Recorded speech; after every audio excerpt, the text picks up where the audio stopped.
O Jornal Câmera 1 com Rui Crespo está aqui hoje no consultório do Dr. Cláudio Paiva.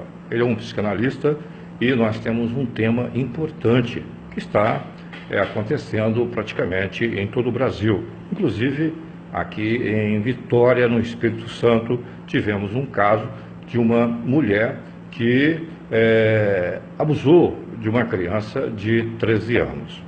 Muitas pessoas não sabem que a mulher também comete o crime de pedofilia. Vamos conversar hoje com um psicanalista que é uma pessoa especializada nesse assunto. Dr. Cláudio Paiva. Primeiro, é um prazer tê-lo no nosso programa Jornal Câmera 1 para prestar um esclarecimento à população. O que é pedofilia e se ela só acomete ao homem e em que proporção acomete também a mulher?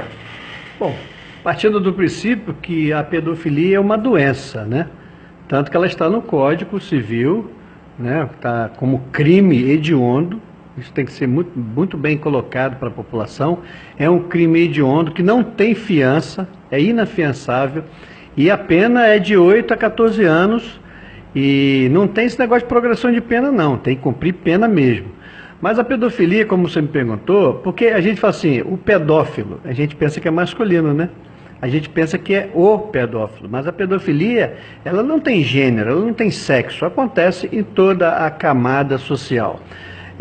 Não aparece muito a pedofilia feminina, porque ela é camuflada. Por exemplo, nós temos hoje, eu atendo aqui no consultório, meninos que foram, que a gente fala na roça, né, bulinado, né, foram se viciados por mulheres, pelas babás, e eles não falam para os pais, não falam com ninguém. Então cresce um menino totalmente sexuado, aquele menino que ele só quer fazer sexo, é masturbação, é filme pornô, se torna até um estuprador, tá certo? Então, existe realmente uma linha muito forte, eu digo que 20% hoje dos casos de pedofilia está voltado para as mulheres também usam a pedofilia como uma forma de satisfazer a sexualidade, é uma fantasia, né?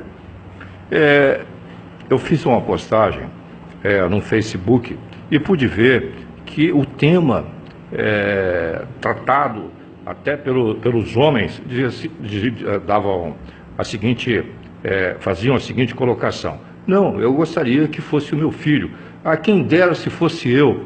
Então, parece que e algumas mulheres também faziam colocações de que, não, hoje em dia as meninas de 13, 14 anos têm corpo de 20, 19 anos, e os meninos também, com o problema da academia, isso tudo. E isso não isenta ninguém do crime, não é verdade? É verdade. Olha, o grande problema também está na formação da nossa cultura.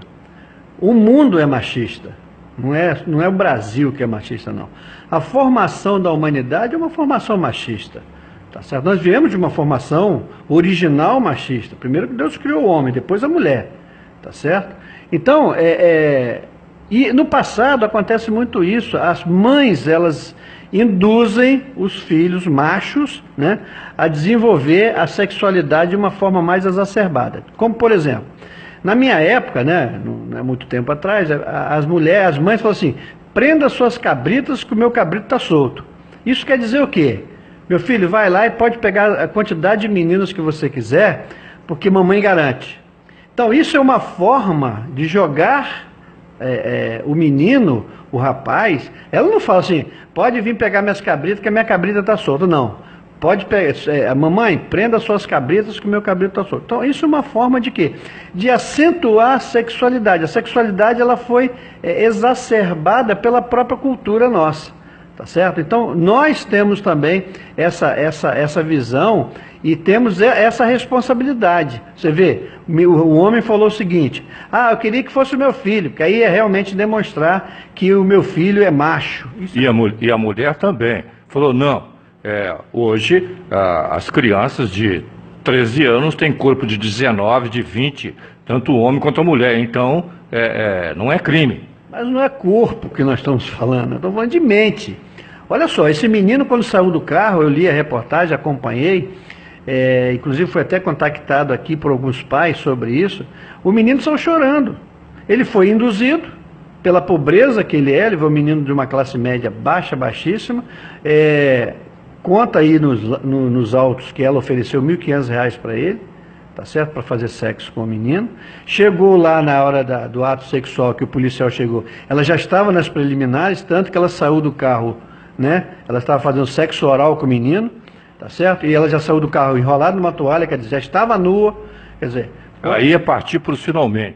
Já ia acontecer o ato sexual ali, tá certo? O menino pode ter 13 anos, ele pode ter uma estrutura corpórea de um homem, né? Os testículos já estão formados, já existe ejaculação, já existe um tamanho peniano também.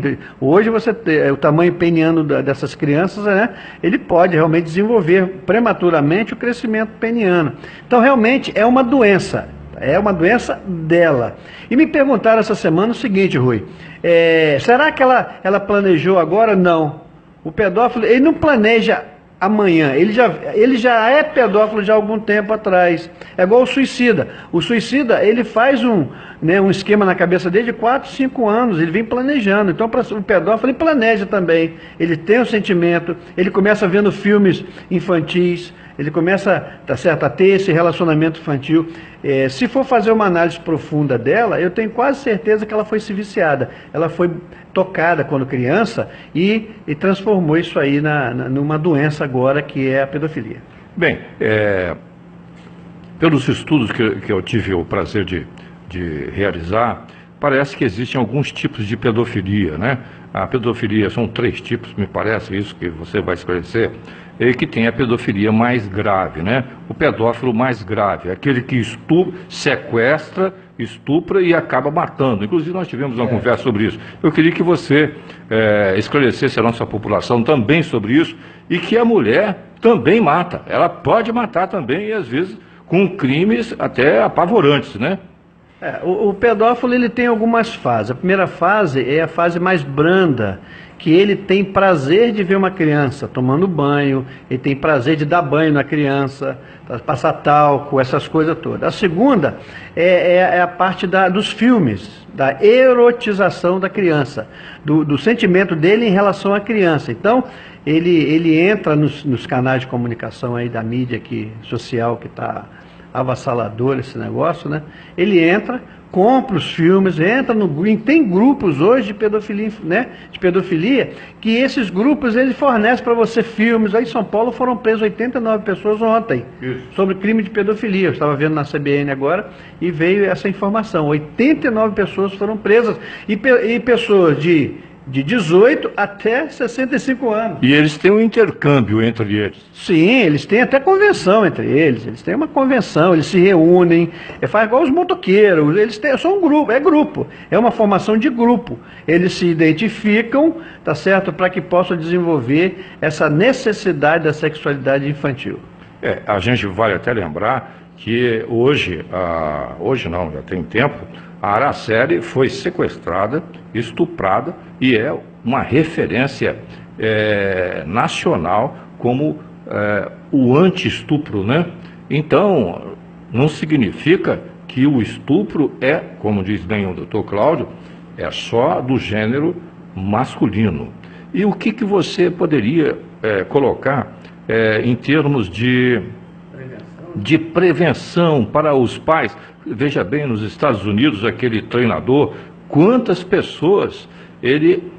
mulheres ele abusou, né, e deve ter estuprado. O que você gostaria de dizer para os pais?